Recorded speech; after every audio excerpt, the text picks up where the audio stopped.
My ex-girlfriend took her own life in middle school and told me I was the reason why. I spent the rest of my life traumatized trying to heal, but now 8 years later, I just received a friend request from her. Posted by you/the_drunken_otter. In 8th grade, I, 21M, met this girl, North. She was in my band class, and the two of us hit it off. I asked her out on a movie date, and from there, we became boyfriend and girlfriend.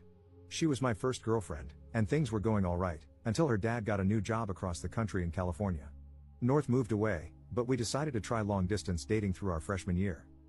We were not built for long-distance dating. I couldn't protect her from bullies, hug her when she was crying, or tell her it was going to be alright when she told me about her depression. We got into arguments about God knows what but decided to keep the relationship going because her dad was trying to transfer back closer to our hometown. That was until she stopped texting me around Christmas, and her sister sent me a funeral program and asked me to come to California.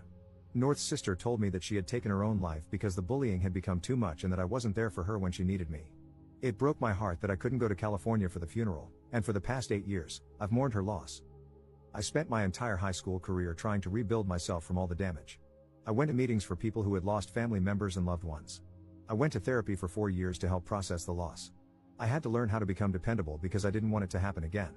And after working on myself for 4 years, I asked out one of my classmates, Lucy. We started dating at the tail end of our senior year and are about to celebrate our 4-year anniversary in April. Last night, I got a notification from Facebook saying that I had a new friend request. I opened the app and found out that it was from North. She looks older, but there's no denying it, it's her. There are pictures of her as an adult with her fiancé and her newborn daughter. I spent 8 years of my life believing that she was dead, but here she is, with undeniable proof that she has been living a great life without me. My stomach is in knots, my heart is sinking to the ground, and my mind is racing, trying to figure out what happened and what I should do. Do I accept the friend request? Do I ignore it and try to move on? I feel completely lost, and it feels like my entire life has been a lie. I've spent the entire night looking at pictures of her and her family, floored that she would do this to me. Relevant comments. Commenter. That is wild, I'm sorry to hear that. Have you ever Googled her name in those 8 years, and did nothing about her ever come up? Did you follow her on any social media when you were together, and did all those accounts simply stop updating? Did those accounts have an in memoriam post or anything like that? Ops response. She's always been coming and going with social media. She'd make an account, stop posting for 6 months, then make a new one whenever she wanted to restart. I have tried Googling her, but she shares a name with a UCLA professor, so UCLA is the only thing that comes up after miles of scrolling. Commenter 2. So, I don't know if it's the healthiest option, but I would 100% want closure.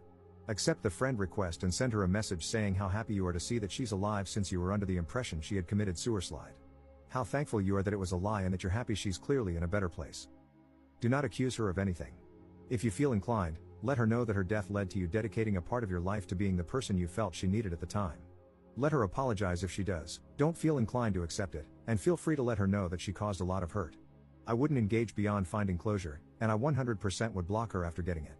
Ops response. I do want closure, but I don't want to chase it with how stirred up I am right now. I don't know if I'm happy that North is alive. Don't get me wrong, I don't wish death upon her, but I feel upset that she would do that. I dedicated a third of my life to her, and now that dedication feels like it's been ripped from underneath me. A part of me is happy that she's alive, but I'm also angry, devastated, and heartbroken that I wasn't the person she could simply talk to, that I was such a little crap that it was easier to fake her death than to break up with me. But so much has changed for me because of this. I'm happy with how my life is turning out, but so much of that came from wanting to do right by her memory. And now it's just, I don't know what it is, but I know it sucks. Update same day. Thank you to all who have responded. I want to get to each and every one of you, but for now, I hope this update will do. For now, I have decided to wait until Lucy gets home from work before I make any decision on whether or not to accept the friend request. I want to know what she thinks, and I can always depend on her to keep me level-headed. But until then, I just kinda want to sort out my feelings. I remember the day I found out about North's supposed death. It was a few days before Christmas, and the snow had just started to hit the ground. I remember walking to the edge of the neighborhood along Main Street. I sat on the sidewalk, watching the cars, thinking about how, if I walked onto the road, they wouldn't be able to stop. I was sitting there on the sidewalk, contemplating for what felt like hours. It was there that I decided I wanted to keep living. It was the most important choice of my life. But now that choice feels hollow. It feels meaningless. Every decision I've made since then has come from that choice I made 8 years ago, and now it feels empty and without promise. I'll keep you guys updated on what Lucy and I decide. Please don't think for a second that I plan to do anything drastic, I really don't, and I want to keep making that choice to live. But for now, I just need to figure out my meaning. Second update 2 days later. I accepted the friend request. After Lucy and I talked about it, we agreed that the possibility of getting some sort of closure would be worth it. So I accepted the friend request and sent out a text saying hello. About half an hour later, I received a notification that North had responded. We started talking a bit, discussing how our lives had been. Turns out, she and her fiancé were in town visiting family, and it made her think about all the hurt she had caused me. She said she wouldn't feel comfortable moving on with her relationship without knowing if I was okay. She tried to apologize, saying that we were dumb kids and that it seemed easier to ghost me instead of breaking up with me. She told me all about how, in some messed up teenage way, she thought that giving me an explanation for her ghosting me would make it easier for me to move on, so she and her sister concocted the whole story. I told her about the years of therapy, the years of loneliness, and how guilty I felt when I started dating again.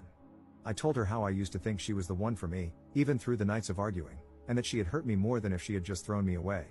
And I told her that, in some weird way, I'm thankful to her. Her death changed me for the better, and I would not be the man I am today if it weren't for her. I then texted, having said that, I will not accept your apology. It's a shallow attempt to free your guilty conscience before you get married. If you were really sorry, you would have said something sooner, you would have apologized sooner, or you wouldn't have done it at all. You took the coward's way out, and I do not forgive cowards. She said she understood but hoped that one day I could move past the hurt she caused me and find it in my heart to forgive her. I took screenshots of the whole conversation and sent them to her fiancé. I don't know if he knows the story between me and her, but now he has enough of an idea that they can start the conversation. I hope they figure out how to move past it. After all, they look very happy together, and the mistakes of a teenager shouldn't affect her current life. However, I'd be lying if I said there wasn't a part of me hoping it crashes and burns. I know this is not the update some of you wanted. Some of you really wanted me to bully my way through the conversation or play mind games to mess with her. But that is not who I am, nor is it who I want to be. On the bright side, I can now truly move on from the relationship that cost me 8 years of my life and put the whole story of North behind me. Thank you to everyone who helped me find the courage to face this head on, thank you to everyone who sent kind words, and thank you to the guy who DM'd me the number for the sewer slide hotline. I won't need it for the foreseeable future, but I appreciate it nonetheless. Notable comments. Commenter. All of that seems just so unnecessary. I want to break up with him, but I'm a coward, so I don't want to tell him directly. So, I'm just gonna ghost him because that's easier than breaking up with him. But I want it to be easier for him to move on, so I'll have my sister create a funeral brochure and make up a lie about me killing myself. But we're also going to blame him for not being there to protect me, so much for sparing his feelings, I guess. I'm also going to invite him to my non-existent funeral, and phew, thank God he didn't try to come at all, that would have been really awkward. Commenter 2. There is 0% chance that the intent was to make it easier for him to let her go. It was to hurt him because she was mad at him. She was mad that he could not be physically present. That's why her sister said she killed herself, because he couldn't be there for her. Her coming forward and apologizing was an act of self-preservation. She was visiting her hometown with her fiancé, and if they ran into each other, it would cause quite a scene. She needed to make sure she smoothed things over before that could happen. She is a malignant soul.